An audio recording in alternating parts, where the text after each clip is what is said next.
all of you, and I'm seeing the schools come in. And so it's so amazing to just see so many people from all across the country. I myself graduated from Washington University in St. Louis from the Brown School. And I'm going to share my screen and take you through the toolkit that I developed, which I'll tell you more about.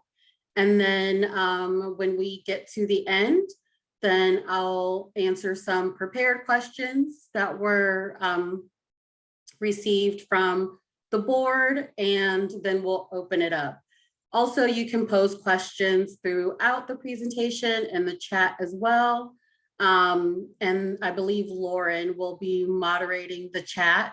And so she will chime in whenever there's, I need to pause and maybe answer something.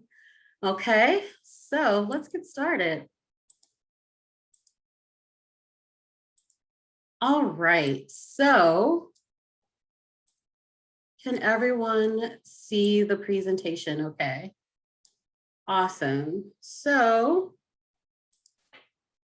I am Annie Grier, she, her pronouns.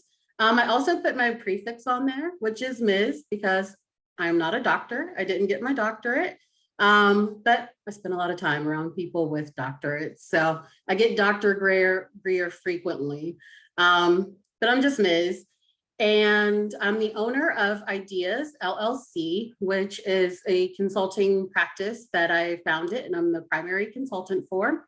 Ideas stands for Inclusion, Diversity, Equity, Anti-Racism, Accessibility, and Sustainability.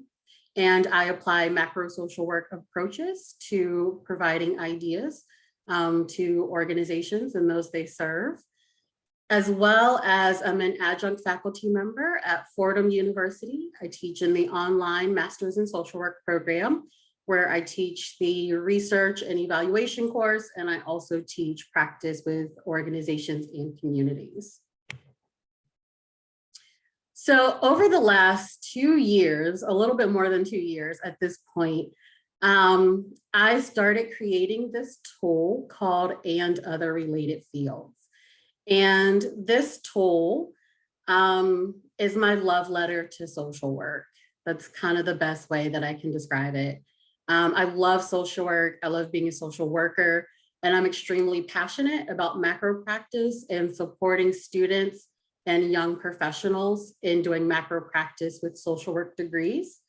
This project started when I was a fellow with the Network for Social Work Management, and it wasn't completed by the time my fellowship was over. I had started it, I had done the research behind it, but it wasn't done. And I was like, oh, I think I want to finish it, not really knowing what it would become. I think the first draft of it was maybe fewer than 20 pages. Now it's a 70-page document. So it has really grown.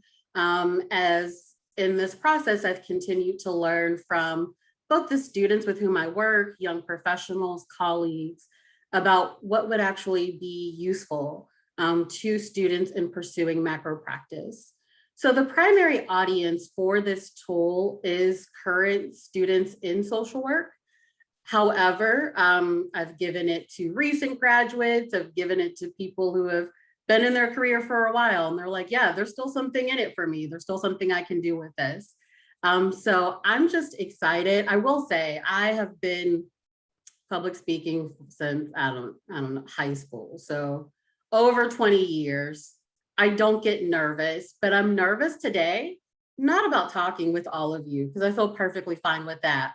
But I don't know if you've ever had something that was like your baby and now you're finally like showing it off to the world. And you're just like, I hope they like it. And that's kind of how I feel right now. Like, I just hope that for all this work that has gone into it, that it's received well. And so I want to take you through some of the tool. Again, it will be emailed to you. You'll also be able to download it from my website as well. So I want to take you through some of the tool as well as have it guide a conversation around finding success in macro practice as social workers. So first, let's talk about what is social work. And that may seem really basic if you are currently a social work student who's interested in macro practice, or maybe you've already graduated with your degree. but I can promise you that not everybody knows what macro social work is, even if they've had degrees, even if they're teaching in schools of social work, right? I've been in these spaces. I know that the first thing that I needed to do was just kind of level set. So what is macro social work? So if we think about the entire spectrum of practice that we learn in our social work education, from individuals, families, and groups, to organizations and institutions, communities, systems, and policy. The first three are micro practice, and the last four are macro practice. It's about the scope of who is served, and not about macro social work is not a subset of social work. It is not a type of social work. It is not non-traditional social work. Whenever people say like traditional, non-traditional, you'll see my eyes closed because I'm like secretly seething. It's not non-traditional, okay? It is social work. This is the spectrum of social work practice, okay? Also, it's important to be clear that both micro practice and macro practice can have direct components in which we are using interpersonal skills with individuals that are either experiencing a social problem or issue, or are connected to those who are experiencing a social problem or social issue, or we could be doing indirect work. So again, in terms of level setting and things that will make Annie close her eyes and secretly seethe, is when people say direct practice and macro practice. Those are not opposites. Those are not ends of a spectrum. Direct macro practice can be a direct practice, okay? So it's micro practice or clinical practice if you've done licensure, or it's macro practice, right? I tell people all the time, I've learned since doing macro practice, which has been for the last 7 years or so since getting my degree, I've learned to keep more tissues in my office now than I did before I got a social work degree and was doing direct practice just in human services work in jails and prisons with incarcerated mothers. I've had more people cry in my presence doing macro practice. I've used all of those interpersonal skills that we learn in terms of use of silence and motivational interviewing and all of that stuff. I've used it with students in the classroom. I've used it with prosecutors of some of the largest jurisdictions in the country. So all of those, I do direct practice all the time as a macro practitioner. So then what is social work? So I would posit that social workers, that what they have in common is not traditional social workers do micro work or clinical work. And then there's this subset type or non-traditional thing off to the side. It's that all social workers have a degree in social work. That makes sense, right? And that we are united by the 3 C's of social work. So our core values, which are established by the National Association of Social Workers, one of our profession's guiding bodies, our code of ethics, which is also put forth by the NASW, and the competencies that for which we are evaluated by the Council on Social Work Education, which puts forth those 9 basic or core competencies that every social worker has to demonstrate before awarding their degree, in which every social work program has to prove that they can instruct and evaluate in order to receive their accreditation as a school of social work. That is what unites us. So in micro practice, micro social workers are applying the 3 C's of social work. They're applying those core values, code of ethics, and competencies to practice with individuals, families, and groups. Macro social workers are also applying those same 3 C's, but they're doing that for organizations, institutions, communities, systems, and policies, right? And so one of the cornerstones of social work is the person and environment approach. So micro social workers focus on the person and the person and environment approach, and macro social workers focus on the environment and person and environment approach. And so we share a profession. We are one profession, okay? There's micro colleagues, people who do similar micro or clinical practice without social work degrees and without our governing bodies that are similar to what micro social workers would do. And they share in knowledge, abilities, skills, and experiences, or K.A.S.E, which we'll talk more about in a moment. As well, macro social workers will find themselves in the company of people with these degrees and from these professions. And we share our knowledge, ability, skills, and experiences related to intervention with organizations, communities, systems, and policies. So let's talk about building the case for social work. So by case, I'm describing knowledge, abilities, skills, and experience in order to, and all of that put together equals competence or competency, right? And I describe competency as knowing what to do as well as being able to do it confidently, right? So you not only know it, you know that you know it.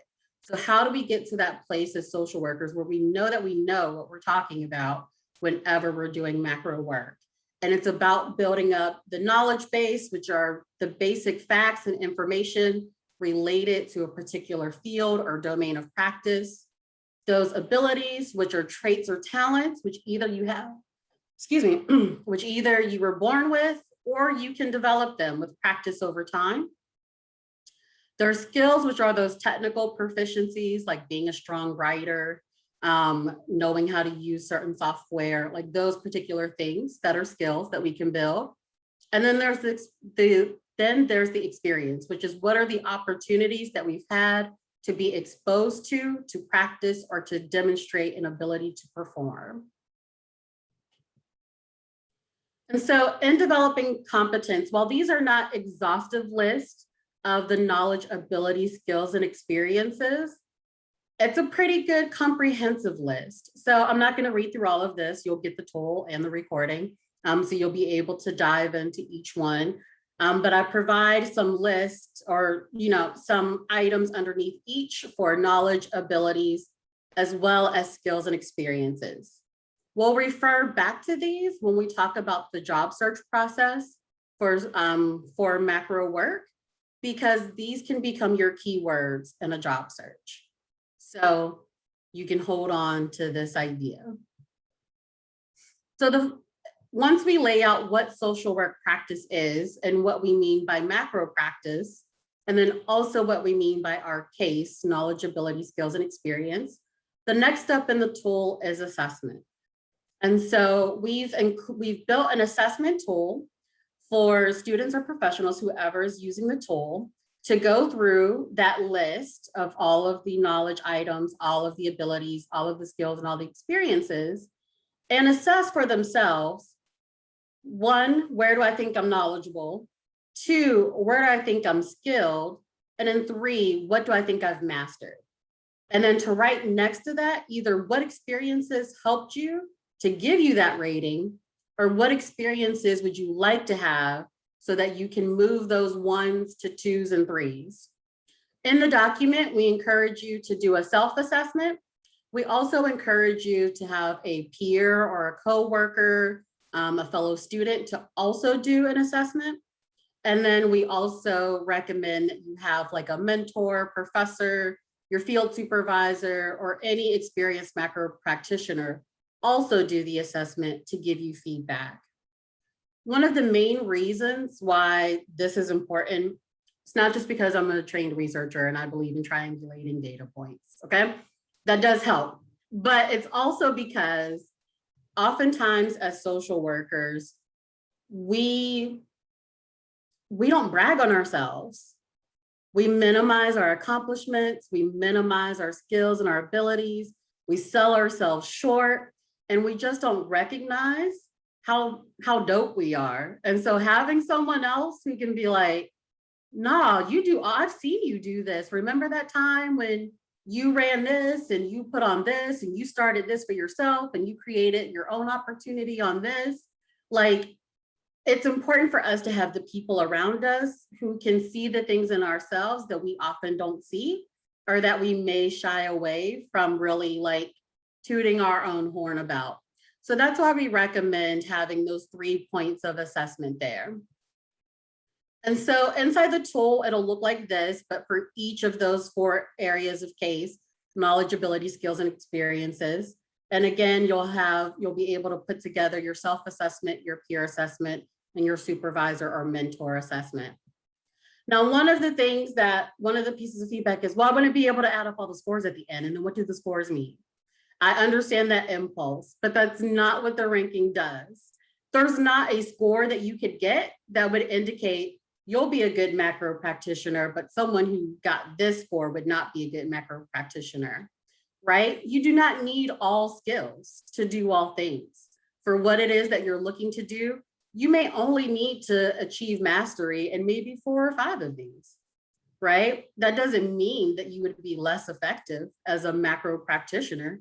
It just means that you are highly refined in these areas to do something extremely well, extraordinarily well, right? So that's why there's nothing to add up at the end. There's not a score at the end to calculate or anything like that. It's simply for you to have the starting point for creating your plan, which we'll talk about moving forward. So now we know what we want to do, and we kind of know what knowledge, ability, skills, and experiences we need to be able to get there. So how do we go about finding a job? Glad you asked. So first is to have a full understanding of where that job may be. And again, this is not an exhaustive list, but I've tried to be fairly comprehensive in terms of what are the different areas where a social work case can have great macro success. Everything from communications to management and leadership, putting an emphasis that nonprofit organization is more than 501c3s. Again, one of those terms that we tend to use synonymously. We tend to just say 4 501c3s, nonprofit organizations, when really there's more than 24 types of nonprofit organizations. And there's a couple of them that are an excellent fit for the case that you built during your social work program. I talk about policy and politics, separating those out, looking at both administrative policies, so those policies that are within an organization are issued from an overseeing body, like the Council on Social Work Education, in terms of what their policies are about what it takes to become accredited, right? Versus legislative policies, so laws, right? Talking about programming, researching, and even at the university. Again, keep these in mind because these may be helpful for your search terms when you begin your search. So in beginning your search, the first thing that I recommend is to choose your favorite job search engine. I have a personal affinity for LinkedIn. I'll probably show a quick demonstration about how I use LinkedIn, but I'm not paid by LinkedIn. This is not a paid endorsement for them. LinkedIn, though, if you hear me, feel free to, kick a sister a few dollars for an endorsement. But currently, I am not endorsed or paid by LinkedIn. But I think it's a great place to start. So choose your favorite search engine. And essentially, you want to use all the research skills that you've been practicing, all these literature reviews and annotated bibliographies and 15 to 20 page papers that you've been doing for your social work education. It's all about to pay off, because those are the exact same skills that you can use in order to find the macro job that's right for you. So this is one area where our micro and clinical colleagues have a leg up on us, is that it's a little bit easier to do a job search for micro or clinical jobs because those are job titles with which people are more familiar. It's more likely to have the title social worker in it, or in the preferred degrees to list social work as one of the preferred degrees. So it may be a little bit easier. But I will say the first step to doing a macro job search is to not enter the word macro social work into a search engine. Don't do it to yourself. If you've ever done it, I apologize, first of all. But second of all, it is not going to get you what you're looking for, right? There is no such thing as a macro social work job. So eliminate that term. Think about where are areas that I can use what I get from social work. So what I've learned getting my social work degree, what are our core competencies, our core values, and our code of ethics directing me to do, and what is the case that I've built over time, that knowledge, ability, skills, and experiences. You will be the social worker where you go, okay?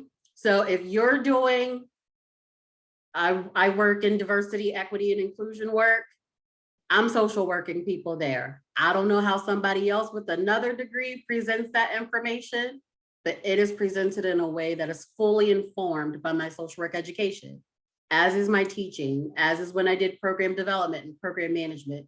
You bring the social work into that space. That job does not need to explicitly call for you, okay? So what I want you to do is think about the terms that we've looked over so far.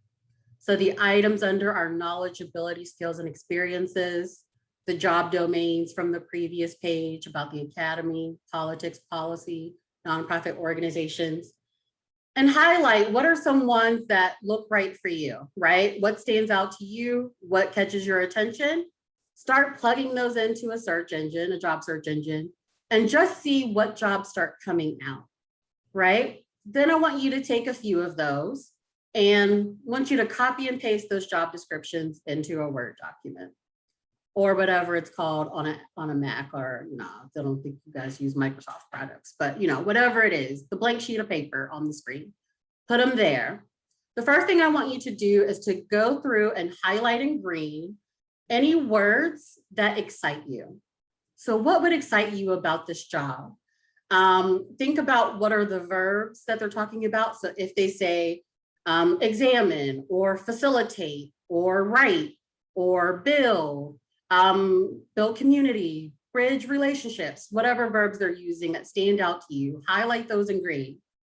Highlight any other key terms or phrases. So if they're talking about working with teens or children, if they're talking about working with diversity, equity, and inclusion. So whatever it is that would excite you about that job. And then highlight in green any words related to space and place. So is it the city where it's in? Is it the type of setting? So you want to work at a university, or you know that you want to work in a nonprofit organization, regardless of what type of nonprofit. Maybe you want to work in like a medical setting, right? So think about in terms of space and place, what words are your green words? And then look back over that, dozen or 2 dozen, that was just your first run in the same way you would if you were doing a literature review, and ask yourself, is this getting me to where I want to be, right? Is some of this standing out? What words am I seeing most often? And then that will become the terms that you can use over and over again in your search, right? You may be thinking, particularly if you're in school or maybe you're about to exit school and you're like, I want to do policy work. I do not know what that is, right?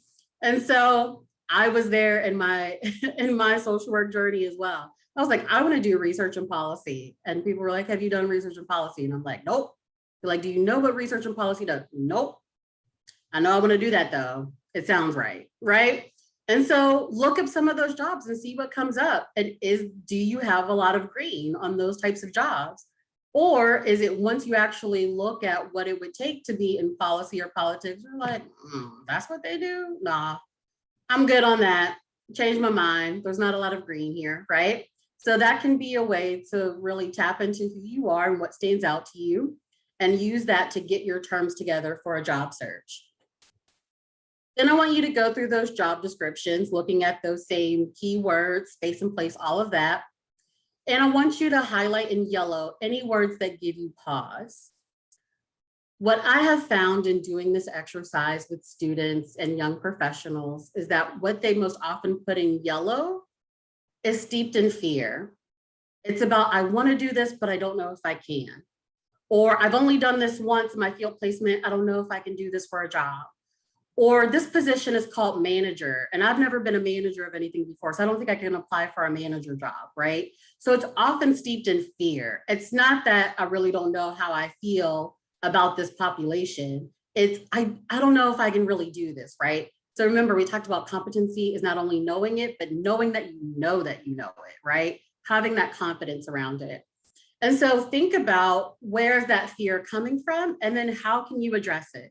So before you give up on applying for jobs with a particular population or a particular skill set or with a particular title, first see if you can flip those yellows to greens, okay? And there's a couple of ways that you can do that. It may just be the way in which you're talking about what you've already done.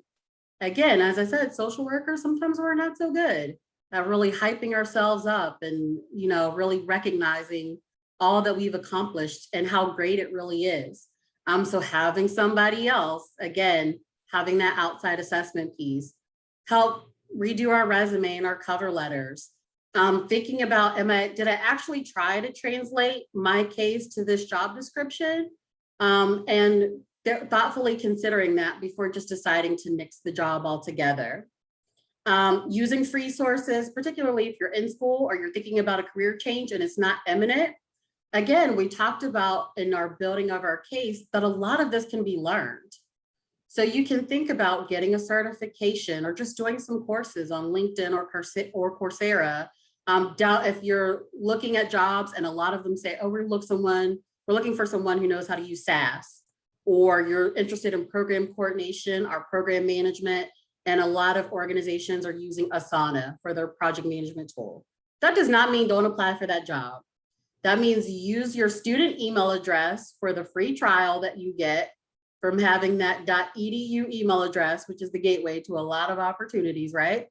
Download the free trial, play around with it, create a project, add it to your portfolio that demonstrates that, yes, I know how to use this, right? So see if you can flip those yellows to greens before you give up on them altogether. And lastly, highlight in red the words that would lead you to skip over this job, and then trust that. If you're so focused on, well, I think this is all I can get, or you feel like you're running out of time and those sorts of things, you will spend your lunch break on your first day at work looking for another job.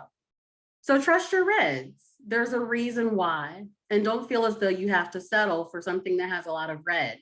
Let's just take time again to flip our yellows to greens and to build up our case so that we can get one of our green jobs. Also thinking about what is most important to you in a job search. So in micro and clinical practice, we often use the language of what's your passion population? And we think that every social worker is born with some affinity for a particular group of people, right? Like, oh, I just love working with kids. Oh, I just love working, with, the elderly population or older adults, right? Oftentimes when a student tells me, I don't know, I kind of like them all, or things, that leads me to think that they should be a macro practitioner, right? And so, but think about, what is it about work that gets you excited? Is it about using a particular skill? So you love, community organizing, and you would do that around issues that have to do with women's health. You would also do that around issues that have to do with child wellness, right? It's the actual act and the skill that you're using that makes you excited, not a particular population, right? Maybe it's space-based or place-based. Maybe you just know that you want to work at a university or in higher education, but you'd be comfortable with any number of jobs that you could do there, but you just know that's the setting you want to be in. Or maybe you do have a people-based drive or an issue-based drive where there's particular topics where I know I want to work for them, and I would be okay if I did policy work around it. I would be okay if I did research around it. I would be okay if I did community organizing around it. I just know this is the issue that I want to work on. That's okay. All of those work. So I want you to think about, what are the search terms that you use in your job searches? So for this, we're going to use the annotate function. So if you've never used annotate, here's your chance. So on your screen, you should see a green bar that says that you are viewing Annie Grier's screen. Next to that, it should say view options.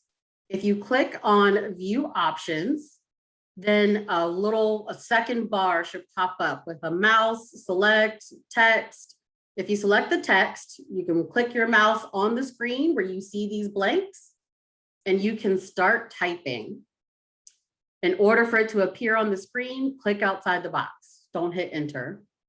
So if you were to search for jobs around community, you may want to use the text function.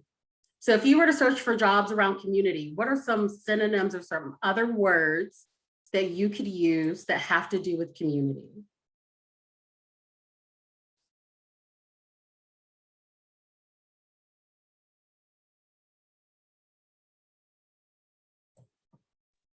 Outreach. Outreach, absolutely. What else might you put here? Yep, outreach is very popular. So community organizing, community outreach. Awesome. What about, you can still populate community. Let's also think about policy. If you were interested in policy, what might be some other terms you could use in your search?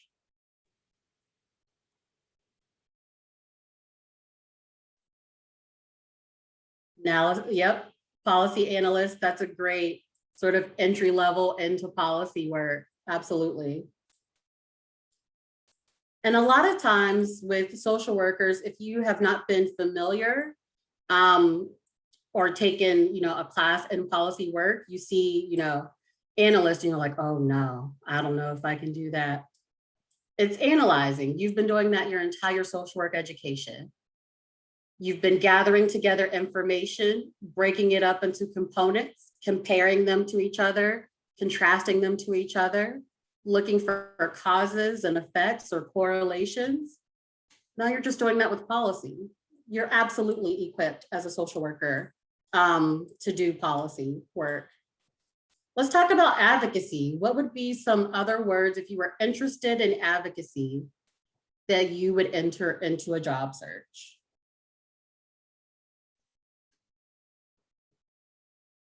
And think about, so our field is organized around advocating for marginalized populations, right? So think about all the ways in which we can do that. Implementing, yep, so implementing policy or implementing programs, absolutely. Advocating for those to get done and to move forward. Educating, huge component of advocacy, right? What are some other things? Lobbying, showing up, absolutely. Lobbies here a couple of times, perfect. And lastly, let's do program. What are some things we can do with program? And maybe you've taken classes where you've had to design a program or evaluate a program or assess a program. Exactly. All of these are excellent. Perfect. See, you already know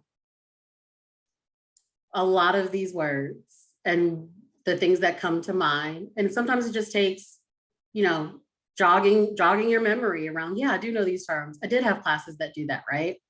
One of the things that I often encounter in working with social work students is that they'll say, well, I never knew about macro practice in social work. And it's like, you do, it just probably wasn't pointed out to you. So in your core classes, how many of you can raise your hands or use the thumbs up emoji. How many of you in your core classes took a class that was titled something similar to social welfare policy? It was something related to policy. Let's see, thumbs up. In your core classes. So this wasn't extra, this wasn't bonus. This was in the first or second semester in your program. You had to do that. Seeing that a lot. Right. Okay. So we'll let those clear. How many of you in your program, again, you can use the thumbs up emoji, took a class, again, a core class. So this wasn't extra. This wasn't, you had to go out of your way. Took a class that was on research and evaluation, anything like that. Thumbs up emoji if in your core classes you took some type of research and evaluation class. Yep, seeing a lot of, okay. And lastly, how many of you in your programs, again, in your core classes, so it wasn't extra, Didn't have to pay extra for it, didn't have to go get another degree for it, but in your regular, just core classes, took a class that was titled something similar to Practice with Communities and Organizations.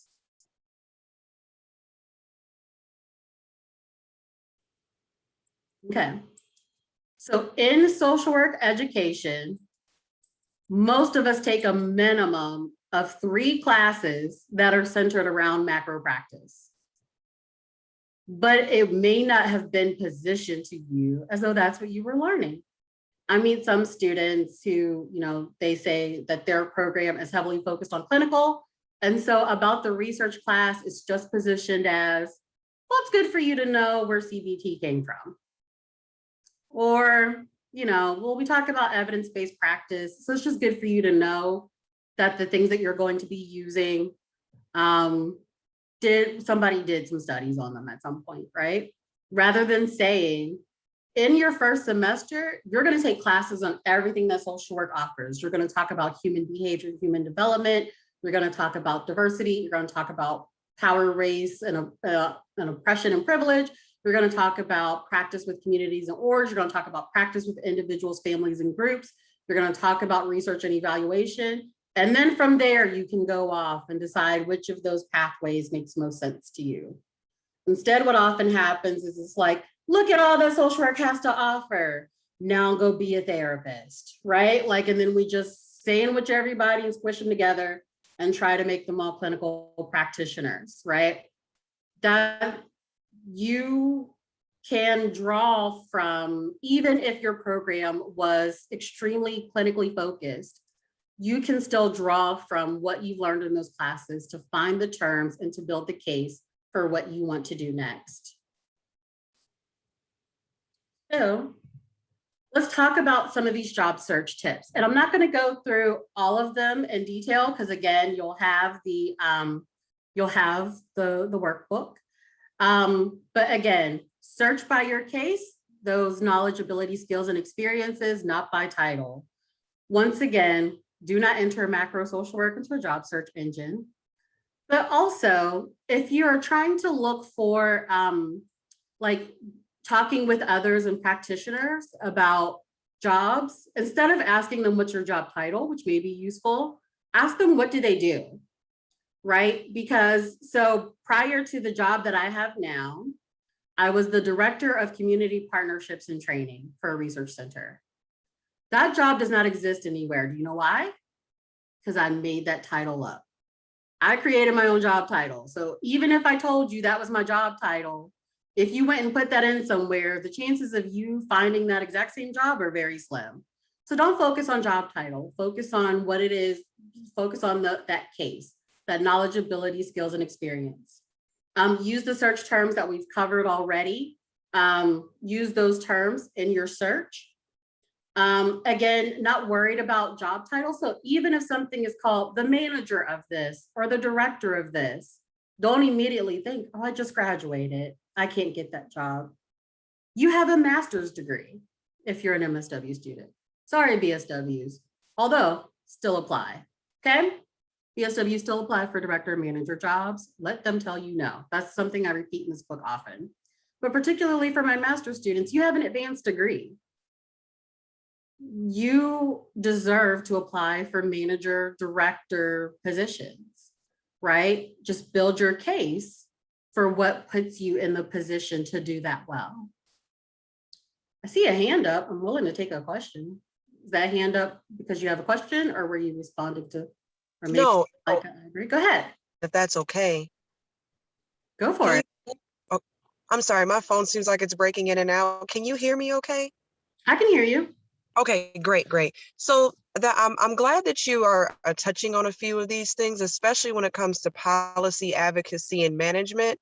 So I guess one of my hesitations as an MSW, I graduate this December, is when it comes to some of the director and management positions that I do see online, there's that hesitancy. I know that's not a word.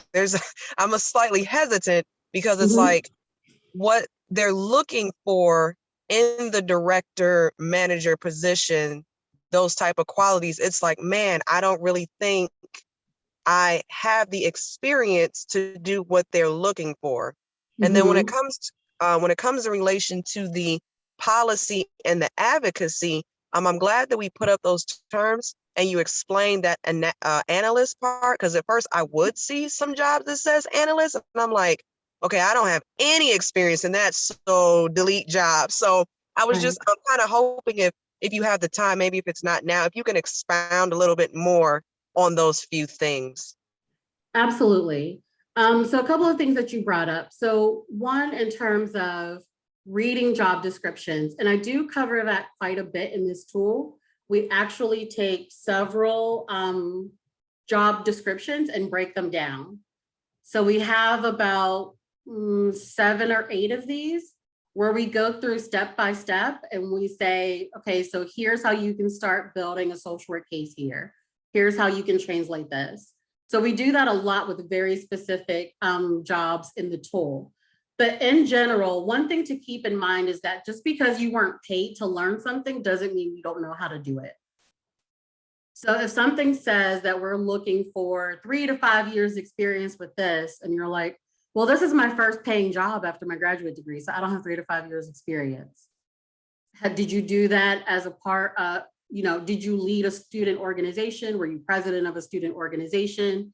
Did you lead something out in the community? Have you been doing this type of work in your undergrad or maybe jobs prior to coming back to get your graduate degree? So just because you didn't receive a W-2 for it doesn't mean you don't have experience in it. So it's about how do you structure your resume? Maybe it's doing a functional resume rather than a chronological resume so that you can make sure that you are highlighting how it is that you have come about gathering the things that they're looking for. So that's often what I find. It's less often the case that people don't actually have it, and more often the case that they're not using those words. So that, like analyst, right? They're like, oh, I don't have any analyst experience. And I'm like, you break down stuff all the time. You compare and contrast, you find information, you mine for it, you do that all the time. Okay. So part of it is, what does this actually mean? And how can I make the case for it? And the other thing is that we are only thinking in terms of, has anybody ever paid me to do this before we consider it experience? If you're part of a sorority or a fraternity and you're doing stuff with your chapter and you're organizing the membership drives or the community service projects within this elite organization, that better be at the top of your list in terms of where I acquired these skills of building teams, organizing events, coordinating information, working together with people. All of that is demonstrated in that experience, right? Even if you didn't get a W-2 for it. So that's the other thing. Also, research primarily done in the business world, but applies across a number of different disciplines, shows that cisgendered men will apply for jobs as long as they meet 60% of the qualifications, and cisgendered women will only apply if they meet 90%. So keep in mind that when you are applying for jobs, you are not competing with the job description, you are competing with the applicant pool. So you don't know who else applied to that job. So somebody may have applied to that job. It says minimum 5 years experience. Somebody says 4, but I know I'm dope and applied for it and they got the job because everybody else in the pool still had 3, right? So you're not competing with the job description. And then lastly, the thing that I'll say about job descriptions is that it's somebody's idea of what they think they want.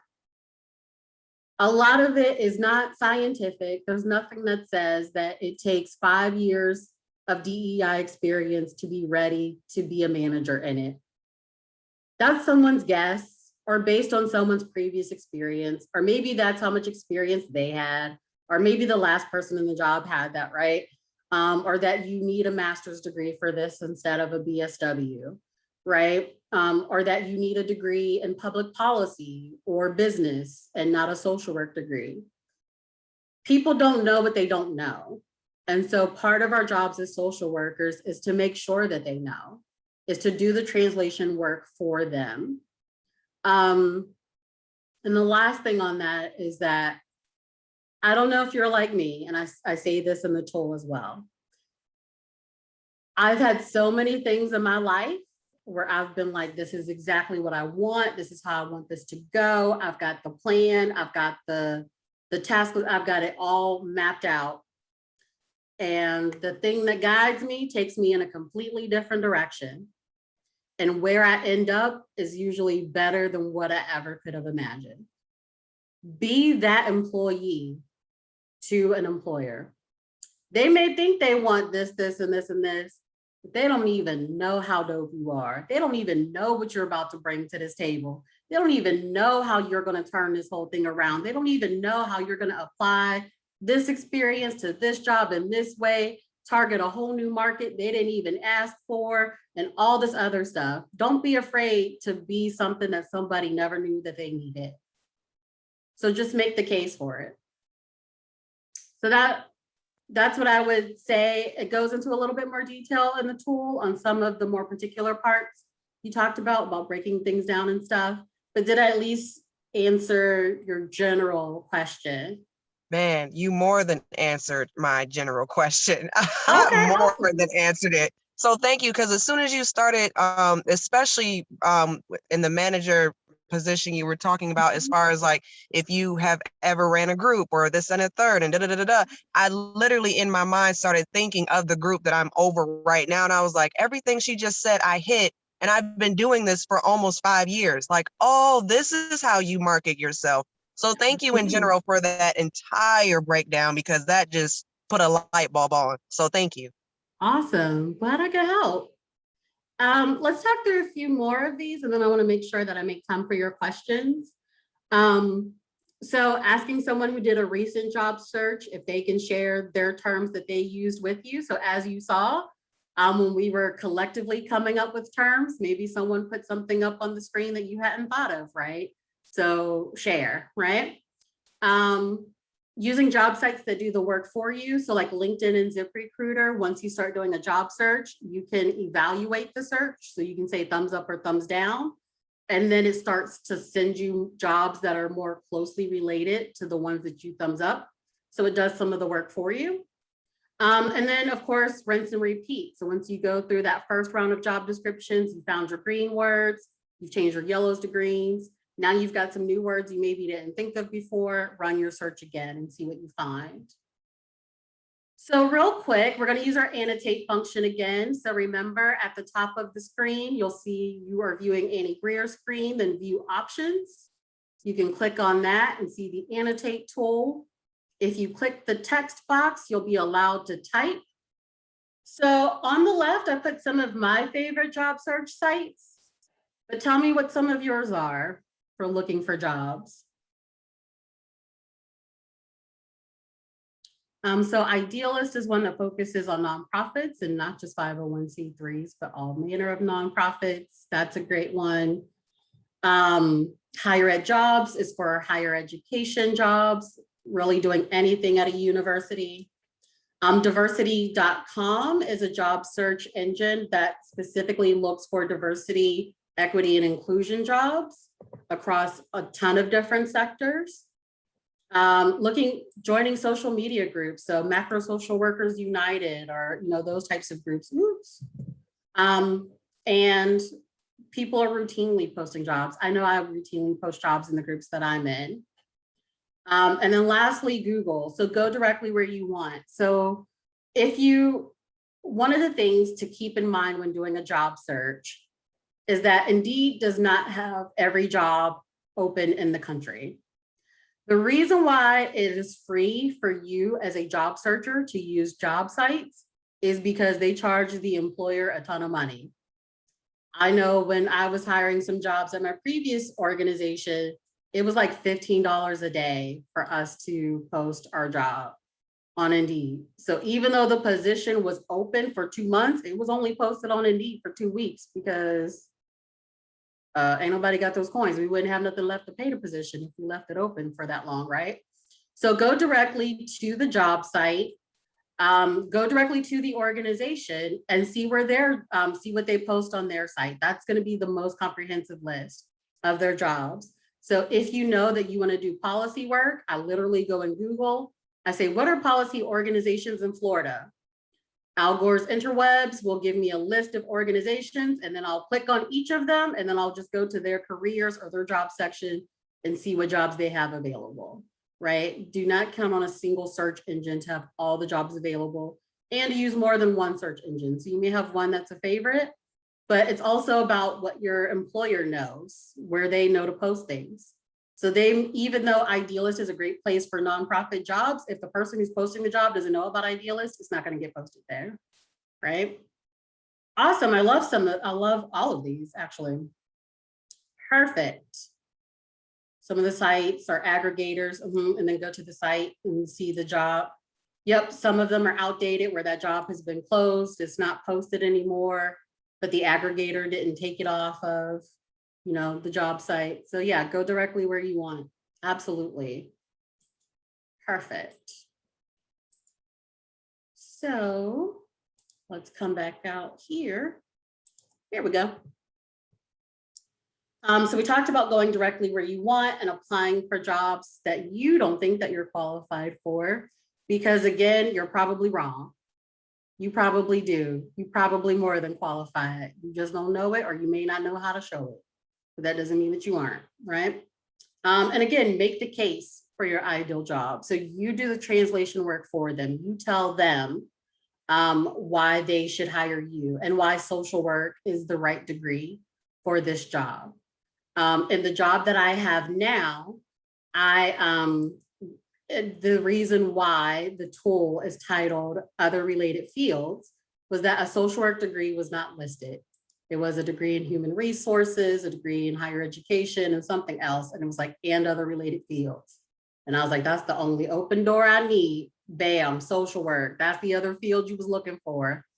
And when I did my interview, I was like, okay, so doing diversity, equity, and inclusion work, that's people work. And I have a degree in people. So you need a social worker. This is what you need. These are the skills that I have. I had done work in the criminal justice system for 15 years. I was like, here's how I can use what I did there here. And, and I mapped it out for them. And now my boss, all the time, whenever we talk to people, she is like, it's so good having a social worker here to do this. And, Annie always brings her social worker side out and she helps me to do this. Like, now it's all the rage that we have a social worker in the DEI office, and they wouldn't have gotten that if I had looked at that and been like, man, I don't have any of these degrees. And other related fields. That is me. Okay. Social work is your first cousin today. We related. You about to find out about this degree and how it applies. Okay. And again, don't be afraid to create your own opportunities. Very few organizations would turn down someone who comes in and says, can I write a grant so I can fund a job for me to work here? A lot of them will say yes, including your field placement. So ask your field placement supervisor or whoever's at your organization, like, during my time here, during my field placement, can I write a grant for a full-time position doing this work? Try it out, right? See if you can secure funding for it. And then team up. Don't be on this job search alone, okay? So again, in the other related field section, we break down different job descriptions, talk about how to start doing some of that translation work and making the case. We also have a section in there that explicitly talks about translating micro practice to macro practice, whether you are fully engaged in micro practice or just your education has kind of been geared towards that, and you want to know how to translate that to a macro audience. We give some guidance around that and some examples of how to do it. First, we just stress that macro practice is about scale, not skill. Remember, macro social workers aren't necessarily doing different things from micro social workers. They're doing it for individuals, groups, and families. We're doing it for organizations, institutions, community systems, and policies, right? But it's a lot of the same skills. So when I think about the work that I did, again, in human services, doing micro work in the criminal justice system, I can translate that experience, which I did 6 years of micro work in that system before I started doing research and policy. I can translate that experience with the population and being front row to those needs into several macro positions. And so here we lay out just a couple of positions that I might want to transfer to from a micro position to a macro position? And then what are some of the, what is the case that I can make about how me having direct contact with that position, with that population can help me in a macro position? And so we talk about some of that. We also talk about directly doing the translation work. And so we have a social worker who was a school social worker who found a couple of macro positions in which she was interested. And so she took her resume, her clinical resume, and was able to translate the bullet points from her clinical resume to better reflect the language that is used in macro postings. And so she started by just taking the verbs. Again, we talked about highlighting the verbs at the start of the post. By taking those and then thinking, even as a school social worker, what have I ever had to coordinate? And it's like, well, she coordinates workshops, trainings, groups, all of that. Even as a school social worker, when have been times that I've had to assist with something?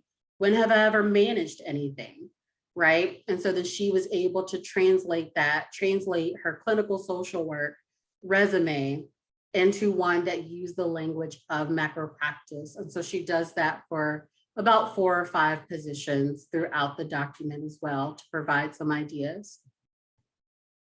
And then lastly, we have you create your own strategic game plan. So you did the assessment and now thinking about, so what do you actually want to do? What are the knowledge, ability, skills, and experiences that you want to acquire? So you don't have them, but you want to, that you want to develop. So you have them, but they're baby skills right now, or they're baby knowledge right now, and you want to mature it. And then what do you want to sharpen? So you have that, but you really want to develop expertise around it. And then we ask you to write in what courses can you take that will help you to either acquire, develop, or refine that skill. What type of field placement or internship would best help you do that? And then what are some other experiences that you can do to help you get there? And again, referring back to the first few pages where we had that exhaustive list of all in the developing competency section. And then we ask you to answer some questions about each of those. So for your knowledge areas that you want to acquire, develop, and sharpen, who can you get advice from? What opportunities can you seek out? When is the best time in your educational program? So is this something you need to start early? Or is it right before I graduate? This is when I need to do this. So it helps you map out a timeline and then think, where can I find this? And we have you do that for the knowledge, abilities, and skills, because the experiences you're listing on each of those. And then lastly, we have you write out your why. Why is macro work important to you? Why do you care about doing macro practice? Why did you decide to become a social worker who's interested in macro practice? And that why is important because that's what's going to drive you. So if something goes wrong, if the job search is taking too long, come back to your why and remember why you started this, okay? And so then we have a few more strategies about how to network successfully.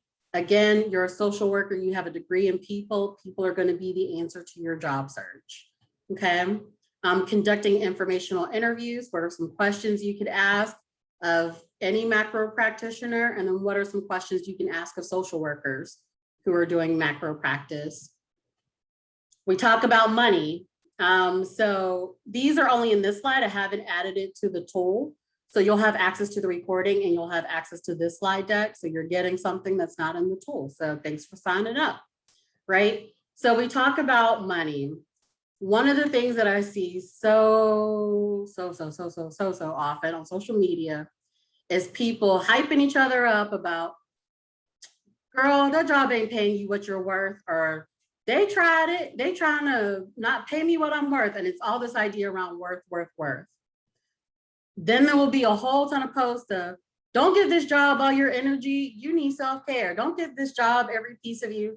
So you don't want to give everything to a job, but you want the job to pay you for everything that you are. That don't line up, okay? What a job pays you is a salary and compensation. They do not pay you your worth. You are priceless. A job can never pay you what you are worth. But it is important to know what is the market value of your knowledge, ability, skills, and experiences. And there are a couple of places where you can find that out, okay? And then thinking about also in terms of salary, Not all numbers are created equal. Not all salaries are created equal.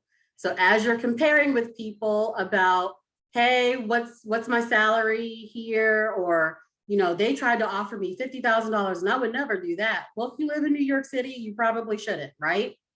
But if you live in a smaller town in a Midwestern state, $50,000 might put you squarely in the middle class, right? So it's important to understand how salaries actually work, right? I know as social workers, sometimes we get uncomfortable talking money, but we need to get over it. And then lastly, some sites for a cost of living calculator so that you can see if you're looking to move. Okay, here's what all the jobs I'm finding. They're, all located here in Central Florida, but I know I want to move to DC or LA. So what type of salary, if I want to keep my same standard of living, then what should I expect, even if I just did a lateral move to one of those cities? So you can do a cost of living calculator. Added some more things here for you to do, more tips. Highly encourage students and young professionals to connect to macro organizations. I cannot say this enough. Social work is a degree in people. People are the answer. So connect with people. So I have 2 slides in here, macro social work focused organizations that you can join to connect with, and also build your case, right? So I'm on 3 committees with the special commission under K.A.S.E. I would love to have some students come here and say, I'm looking to develop some leadership skills, some project development skills. Do you know how much work I can hand them today? Right? Join up with these groups that are looking for people who have the energy and the time and don't have, a full slate of tenure track teaching and research and stuff to do, and go in there and start, 1, building relationships with people who can help you advance your career, and 2, developing some of those knowledge, ability, skills, and experiences that you may not get from your classroom or your field placement, right? Lastly, in addition to the full tool, I also developed the companion workbook, which just has the assessment tool and the game plan. So if you're like, I already know all that stuff, I'm not here for all your tips and tricks, I just want the stuff to fill out, you can download just the workbook as well from the website. So I have a few thank yous to give out. So I did not do this alone. Sarah Julian, who was one of my former fellows and now just a colleague and friend, was instrumental in developing this, as well as Dr. Linda Schmidt. Thank you to the network for inviting me today to present to you all and for getting the word out and having so many people here as I launch my baby out into the world. This has been amazing and a dream come true for me. The Network for Social Work Management, where I did my fellowship at the beginning, which first planted the seed of me doing this. K.A.S.E, as I mentioned, I'm highly engaged with them. We're doing a lot of great work. Please connect with an action cluster in one of the special commission committees. And then the 2 graphic designers who worked on the actual development of the tool, because I have all the knowledge about doing this, but I do not do graphic design. So I have a degree in people and I know when I need to build partnerships. So thank you to my designers so that this didn't just look like a Word document with some text boxes. That's what you would have gotten if Annie would have done it. Lastly, here's how to get in touch along with my website if you want to, again, download the guidebook or the workbook or direct others to it once you get your copy emailed to you today. And with that, we'll go to questions. Thank you so much, Annie. I'm not sure if you have been seeing the chat, but you have been getting some amazing feedback in the chat. People have been loving this. So hopefully we can get that forwarded to you. People are very happy about this new tool. So we'll go ahead and share our screen and dive into some of those questions we have. A couple of them you already touched on, which is awesome. Okay. So I'll just mention them and if there's anything to add. So first we have, what was your path to becoming a macro social worker? So my path to becoming a macro social worker was by doing micro practice. So I did not get an undergraduate degree in social work. I have my undergrad degree in psychology and communications. And a longer story that I can, you can bring me back to tell you before, is that I accidentally ended up working in the criminal justice system. Yes, it was an accident. But I got there and I was working with incarcerated mothers and their families for 6 years. And around that 5th year, I started leaving work, not thinking about the women that I had a chance to meet, but the ones that I didn't. And even though I didn't have language of like micro and meso and those sorts of things, I just knew there has to be a better way to do this than one person at a time. And so once I shared that with my supervisor, who had her master's in public health, she said, "You want to get a degree in social work." And so I didn't even realize how clinically focused social work was until basically after I graduated with my degree. Like I said, I went to WashU in the Brown School, which is very macro focused. And so like, I didn't realize that like out in these streets, people only think clinical social work, licensed clinical social workers are social workers. I was like, where they do this? And so yeah, so it was really having a front row seat to the women and the children and the families who were experiencing all that is terrible about the criminal justice system, and knowing that there had to be some people who had figured out how to do this large scale.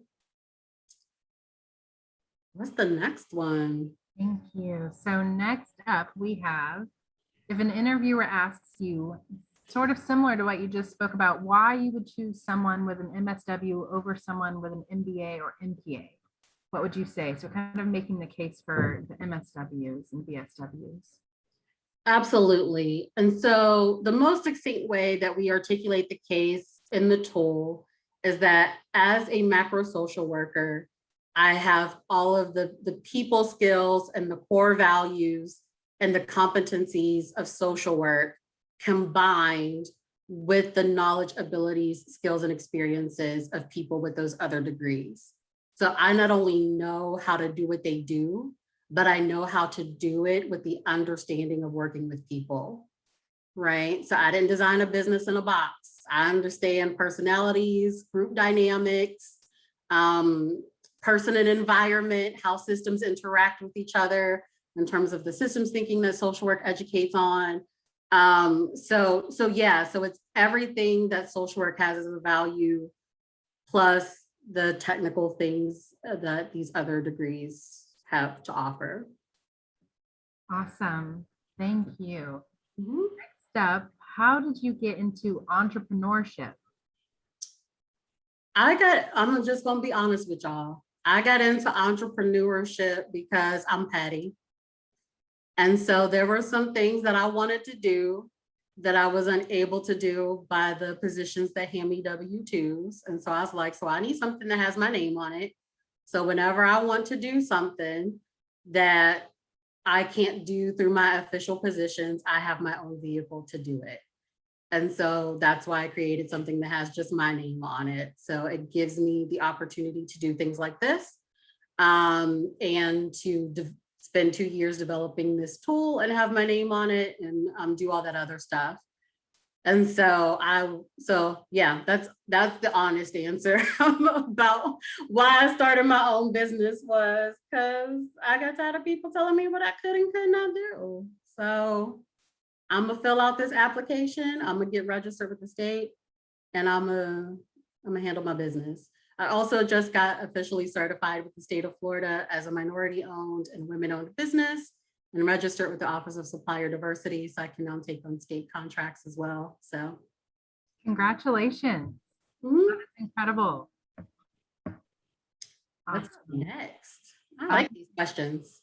Yes, so we thought this was timely after hearing about all of the many things that you do. How do you take time to do self-care? What does your routine look like? So this may sound contrary to what a lot of people think of with self-care, but me working on this tool for the last 2 years, all the time it took, all the money I spent on the design and all that other stuff, and getting my business off the ground, all the money that cost, like that was self-care for me. I do not interpret or equate self-care with just relaxation or just not working.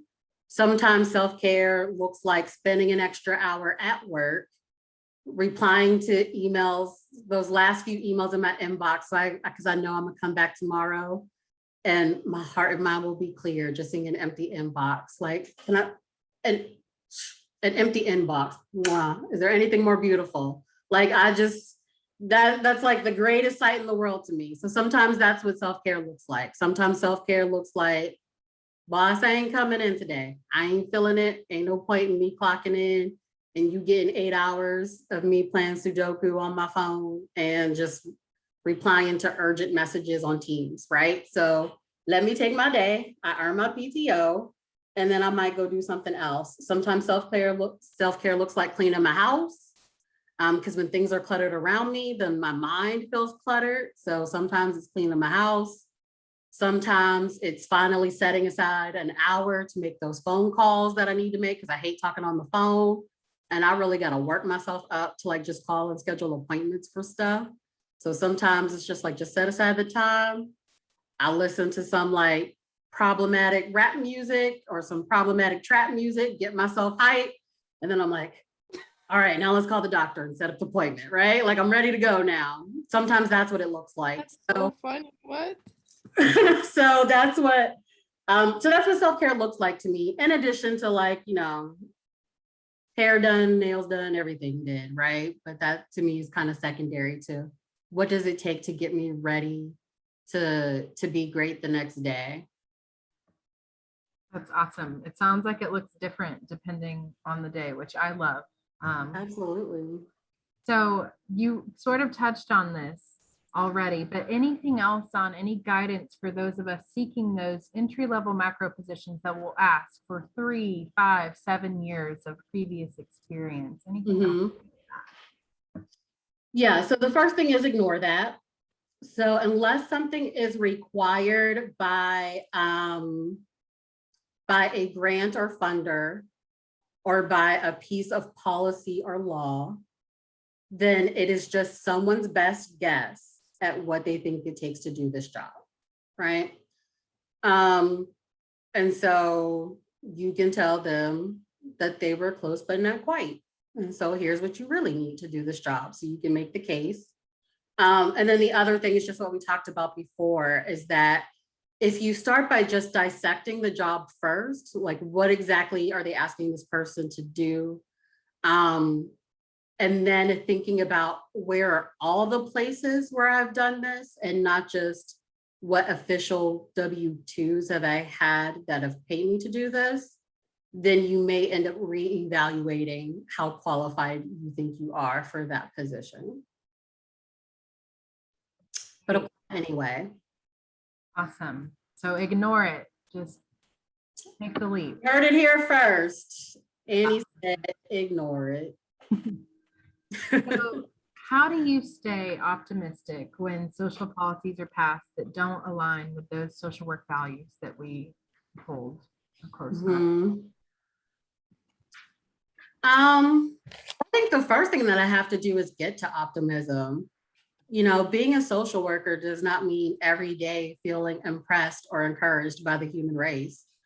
Sometimes I feel very discouraged by things that are happening. And so I have to get myself to a place of optimism first before I can stay optimistic. And honestly, this is not me being trite. It's because of the work that I do with students. It gives me a lot of hope to see so many people who are passionate about this work, who are creating their own pathways. And to be able to share at 39 what I wish I had known then when I was doing undergrad and grad school, and knowing that that gives them a head start, right? So if you have this information at 22, 24, 25, then you've got a 15-year head start on me, a 17-year head start on what I've been able to do. And so it's really the work that I do with other social workers and social work professionals that makes me optimistic. Thank you. So along the same lines, kind of similar, how do you stay motivated when social work values are not being upheld just in the workplace? So I think it's challenging with macro practice in particular, because in doing macro work, there's a lot of playing the long game.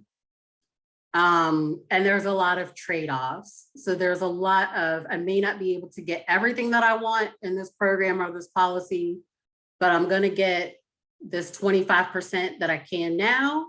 And then as a social worker in a profession that demands of me that I advocate, then I will continue and we'll get that other 75% some kind of way, or I'll create something else, or I'll create my own business and I'll do the other 75% on my own, right? Like however it has to work. We're gonna make it happen. And so I think it's just staying rooted in what social work ultimately is. So not necessarily what it always was. Social work does have a problematic history, like the rest of our country in many ways. And there were a lot of people who, in the name of social work, did things that were antithetical to what we would think social work would be for today. But just as I see, and even though the people who wrote that we should be able to pursue life liberty, that we should be able to get life, liberty, and the pursuit of happiness, and all of that did not have me in mind when they wrote it, I'm living it now, right? And so we can live what social work was always intended to be, which is a field that is positional. We are not neutral. We stand on the side of the underserved, the underleveraged, the marginalized, the oppressed, both historically and currently. And I think staying connected to what social work is and what it represents now is what keeps me motivated, even when I have those small losses or setbacks in a work environment. So yeah, and I think part of it is just doing macro work. And one of the things that it took me a while to get used to switching from micro to macro is that in micro work, it is a little bit microwaved, like it's a little bit of instant gratification. I meet with a client, I give them a resource, they access the resource. I meet with a client, I give them some class, they change your behavior, right? There's a little bit of instant gratification in micro work. And even if I had a caseload of like 20, 30, 40, 50 clients, and I did that over 10 years, that's a lot of people. But in macro work, I could work years 1 through 9 to get a policy done, have nothing happen, get it passed in year 10, and make a difference in the lives of millions of people, right? And so there's a little bit of just going into macro work and knowing that sometimes that's how it works. You know, we don't always get the instant gratification, but in the end, our work does make a difference for more people. Thank you. Thank you. Mm-hmm. Is there anything you wish you had known about macro practice before diving in? Oops, I jumped ahead of you. I just told you. I wish that I had known about that long wait sometimes, but the ultimate payoff. I would have been more patient in the work that I did early on. That's great advice. So, more advice.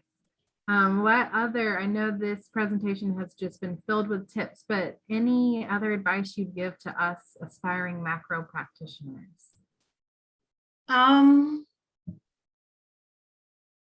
Just don't sell yourself short. A master's in social work or a bachelor's in social work is not an inferior degree. We are not inferior to, again, in that earlier slide where I talked about who our macro colleagues are. A lot of those fields are socialized around some majoritized identities in this country. So around maleness and around straightness, right? So those fields have often adapted those personalities in terms of like confidence and walking into a space like you own the room, like you know what you're doing, and being able to talk about yourself in a way that really like sells yourself and those sorts of things. So I'm not saying those people are those people, I'm saying those fields were shaped in that way. Where social work became a field because it was originated by women, was also shaped by values and connotations associated with cisgendered women at that time and as the film has developed. So in terms of being meekness and quiet and soft and, you know, those sorts of things. And so it creeps into how we do social work education. So again, the people are not that way, but the field has been shaped in that way historically. And so what I would encourage social workers to do is to not give into that, and to walk into any room, any space, know that you know that you know what you know, and to continue to add to your portfolio. You are not a completed work just because you're getting your degree. That is but one step. And so, and then lastly, you have a degree in people, and people are the answer. So make sure that you're connecting with people, that you're building relationships, that you're attaching yourself to others. And we were not created to be independent, but interdependent. So how can you create mutually beneficial relationships, so that you can get to where you're ultimately trying to be? So I don't know if that was super aspirational, but that's just, that's the bottom of my well. That's I it. love it. That's all the advice I got. Everything else is in the book. Interdependent, not independent. Well, that was all the questions we had prepared. I do have one question that was asked in the chat. So when you work with research, is it just numbers and statistics? So we have, and myself including, a lot of students are interested in research, but the numbers are a little bit intimidating. Yeah, absolutely. Man, okay, so, or woman, person. I'm trying to, one of my things I'm working on is eliminating gendered language. Okay, so everybody, I wish that you could sit in on my first class in the research class that I teach, because I go through the research center that I worked for prior to the work that I do now, and show you all of the positions that it took to run this multi-million-dollar research center and how social workers did all of them. From being, you know, the directors and the principal investigators on studies, to just doing project management at our project sites, because it was a multi-site trial, to doing the assessments, to just doing recruitment, to delivering the intervention, to analyzing data, to developing programs, to assisting with the creation of our community liaison board, which was comprised entirely of formerly incarcerated adults, and just how do we capture their stories and their voice and allow them to drive research that's ultimately about them. And so in all these different ways, social workers were involved, and to make research happen, even though they weren't the ones who were doing the numbers, right? And so research is the process of gathering, analyzing, summarizing, implementing, and disseminating information. So think about the ways in which you have done that, right? So it may not look like independent and dependent variables and chi-squares and t-quest and multilinear regressions. It may be your boss coming to you and saying, we want to look at doing this type of program. Can you find other organizations who are like us and see what they're doing? That's a landscape survey. That is a type of research. Bam, you've done research. If you're like, we have this event and we want to advertise it, who are all the organizations that serve teens so that we can advertise this too? That's research, right? So research doesn't have to be, again, the number stuff. Think about when are all the times that I have gathered, analyzed, summarized, implemented, and disseminated information. Great, thank you. It sounds like there's a lot available just within research. There's a lot of steps it takes to Absolutely. get created. So if anyone else has questions that you weren't able to ask or that we didn't cover, please email those to us. Our email's on this screen, and we will get those to Annie and get those responses sent to you. We'd love to connect with you on all of our social media. You can just search Macro Social Work Student Network, FSU, or our handle MSWSN FSU. If you'd like to be on our mailing list, email us, we'll add you to it. We'd love to connect, but we just want to thank you, Annie, for being here. We really appreciate it. Again, the chat has just been exploding with amazing positive feedback about this incredible tool. Thank you again for not only creating it, but making it available to us students. We're honored. And thank you for K.A.S.E for providing this opportunity for us. We really appreciate it.